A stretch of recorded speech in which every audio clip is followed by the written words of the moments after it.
Voilà, donc moi je suis, Chaser, j'ai fait une rapide présentation dans une vidéo précédente pour, évoquer mon parcours et là ce qui me venait, je dirais que je suis, largement passé dans la phase de réunion, avec beaucoup d'échanges, et puis, des hauts et des bas quoi.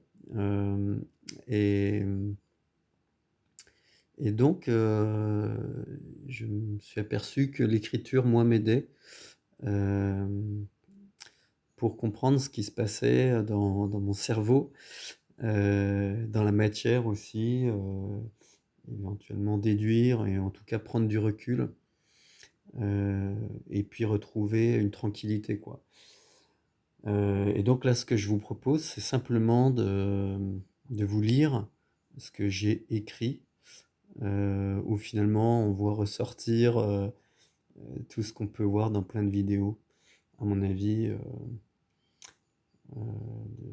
de la complexité des situations au au travers la mienne, quoi. Voilà, bonne écoute.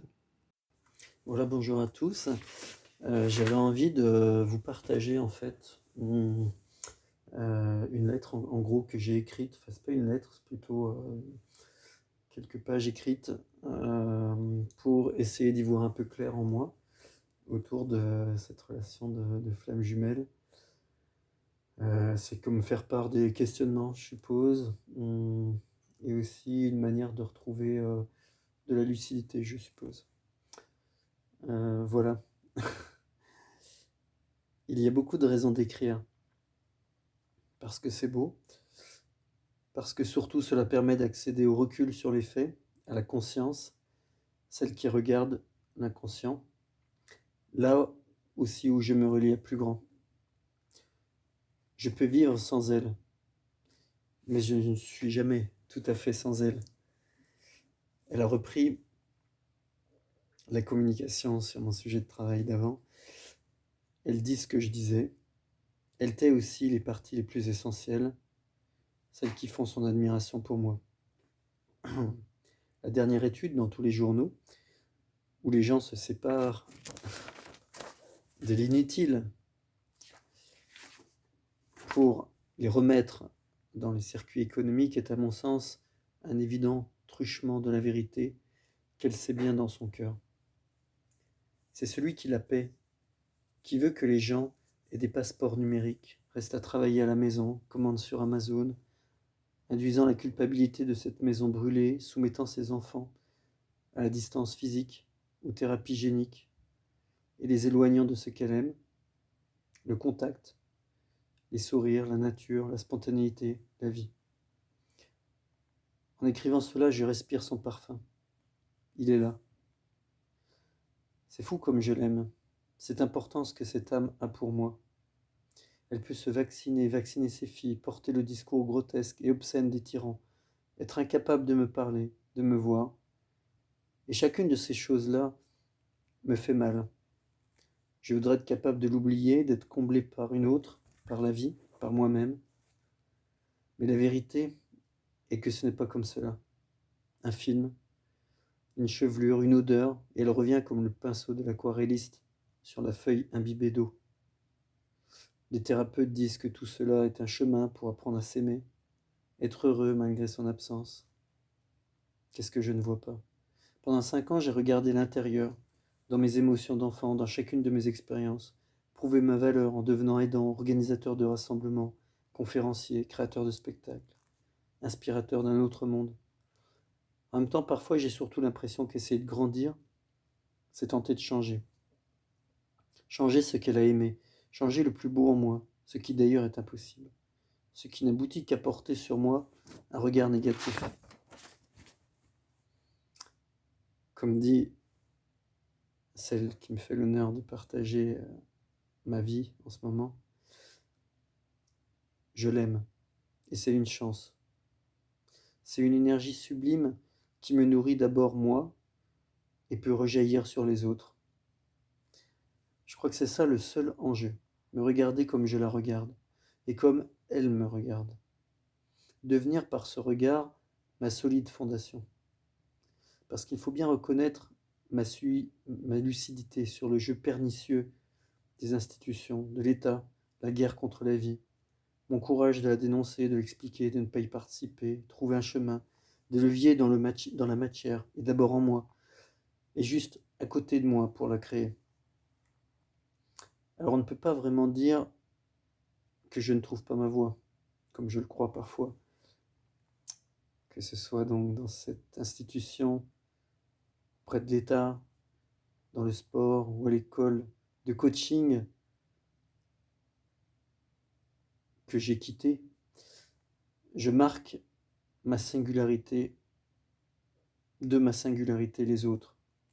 Cette vision du monde qui montre les mensonges, les fausses vérités, y compris avec mon autre. Je l'abandonne après lui avoir tant donné, l'avoir tant aimé. On ne peut pas construire, vivre l'amour sans s'engager, sans décider, choisir de changer, se révéler à soi. Et c'est le courage de vivre. Ça doit être un choix libre. L'aimer, c'est respecter ce temps, seul face à elle-même de décider. Bien sûr que j'avais peur de ne pas être à la hauteur, que je voulais trop souvent tout contrôler, que son moindre éloignement pouvait m'inquiéter. Sûrement, encore une fois, elle m'aide à évoluer. Peut-être même cette période où je n'ai pas de rôle précis est nécessaire pour que j'apprenne à regarder ma beauté, ma manière d'écrire, de voir, d'aimer, de donner, de m'interroger, de vouloir comprendre, trouver des solutions, des idées, chercher encore et encore. Et finalement, juste contempler la simple complexité.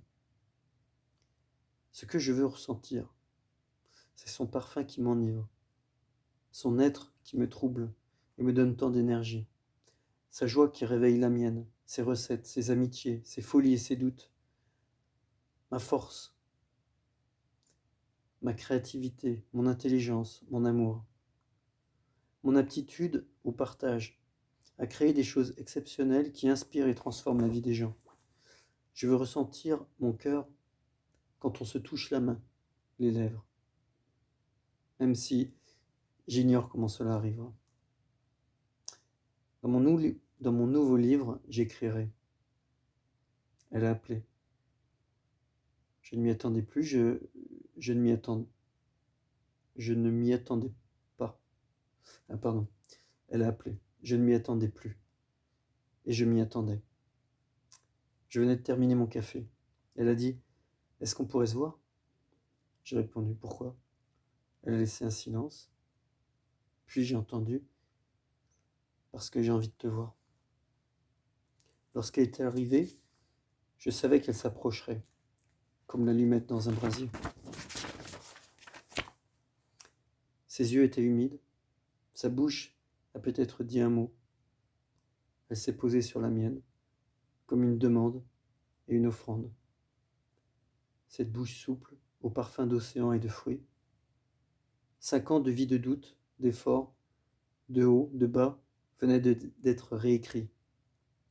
Des centaines de silences se remplissaient d'amour, des dizaines d'années, peut-être des millions, s'ouvraient de promesses de succession d'instants, tous plus miraculeux les uns que les autres. J'ai pris ses mains, j'ai caressé ses cheveux. Dans ses yeux, j'écrivais comme on dessine une route. Bonjour, tu m'as un peu manqué. Et elle s'est blottie dans mes bras. Voilà, j'espère que ça vous a plu et que ça vous fait ressentir des choses par rapport à vos propres histoires. Voilà. N'hésitez pas à vous aussi en parler ou à commenter en partant de vous. Au plaisir.